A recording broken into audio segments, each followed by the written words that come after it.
Do you guys remember this show? I gotta say, this is a great show. When I was a kid, I used to always watch this show. It was weird because my parents, they were pretty protective over what I watched, but they let me watch this, which was kind of strange because this is a pretty intense show. It's got, my favorite were the the ones about ghosts or the ones about aliens or Area 51, crop circle, stuff like that. That was my favorite, but it also had like true crime stuff where they would like reenact a crime and all that kind of thing. My wife and I have been watching this show on Amazon. It's been really fun.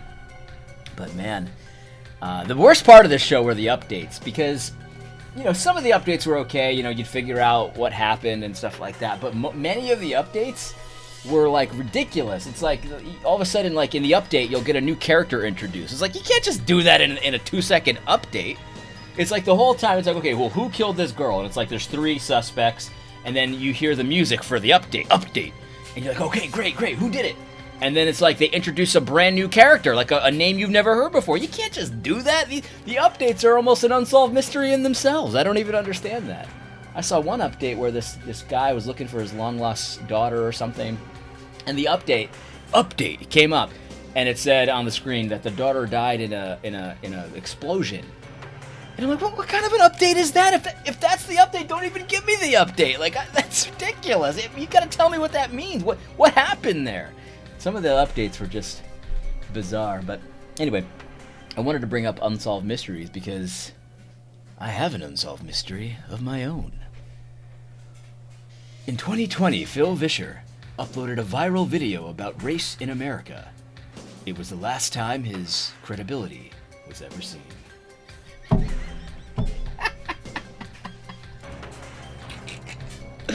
Oh man, that was stupid. But seriously, guys, have you watched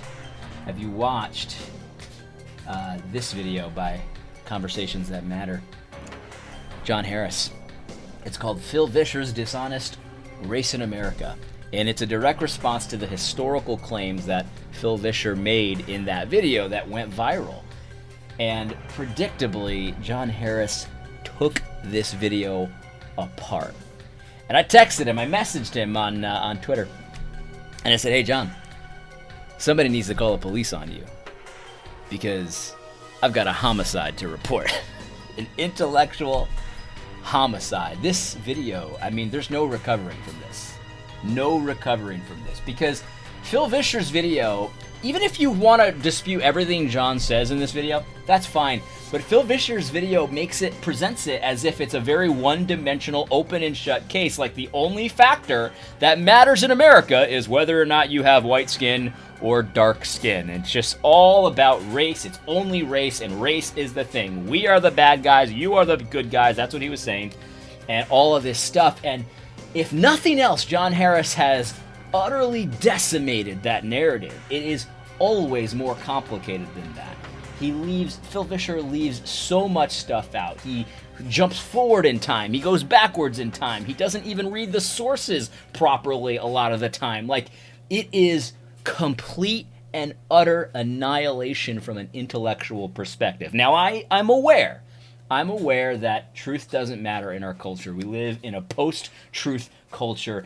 In Big Eva, it doesn't matter. In the general public, it doesn't matter. I understand that. But intellectually, that's it. This is the end of the discussion for Phil Vischer. He's done. There's been a homicide. This is intellectual homicide, and there's no recovering. There's no recovering. So I think that if you're interested in this topic at all, you should watch this video. I know it is 2 hours long. I get it. That is a commitment. But if you're going to talk to your pastors about this stuff, maybe someone of your friends that have shared the Phil Vischer video, and even if they haven't, a lot of people talk like Phil Vischer about this. Oh, redlining, Jim Crow, all this stuff, and make it seem like, oh, it's just the whites that hate the blacks, and that's it. And it's just really not that simple, and you need to be able to articulate at least why it's not that simple, even if you're not going to remember all the historical facts.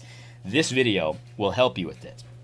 And so, John, somebody ought to call the police on you because this is just simply not fair.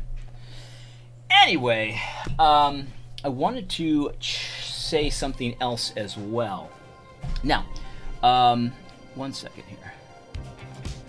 I wanted to just say this. I cannot tell you, I really cannot tell you how much I absolutely hate.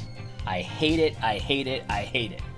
The social justice movement in the church and outside of the church. It is so terrible. I hate it with a perfect hatred, and that's just it. I hate it. It's awful. I can't even imagine how to explain how much I hate it. I was in my car, and I was in there alone. I was just going to run a quick errand. Left my kids at home, pick up a few beers because I'm going to make some bratwurst in a little bit. And I'm gonna, boil them in the beer, and then I'm gonna have a beer as well while I'm cooking the bratwurst and all of that. And I'm listening to Slugs and Bugs. I love Slugs and Bugs, and my kids were in the car, so it was a little weird that I'm listening to Slugs and Bugs. I am the vine, you are the branches. Oh, shout out to Randall Goodgame. So then I started thinking to myself, it's a little strange that I'm listening to this kid stuff without the kids, and so I changed it to the radio, and I came across an NPR interview about the systemic whiteness in museums and how we need to dismantle the whiteness of our museums and the art world and all of this kind of thing, and we need to elevate black and brown voices, and it's just all this stuff. We get to dismantle the whiteness of the museum and the street art and I switched it back to Slugs and Bugs. I had to do it. I can't get away from it at all. Can't you just please be quiet for just a little bit? That would be nice if you could just be quiet for just a little bit. That would be helpful. I don't know if that's just me. That's just me. In any event, watch this video from John Harris. I hope you find it helpful. There's some thunder outside, which is why I'm a little distracted. So I'm going to end this video right now. Hope you found this video helpful. God bless.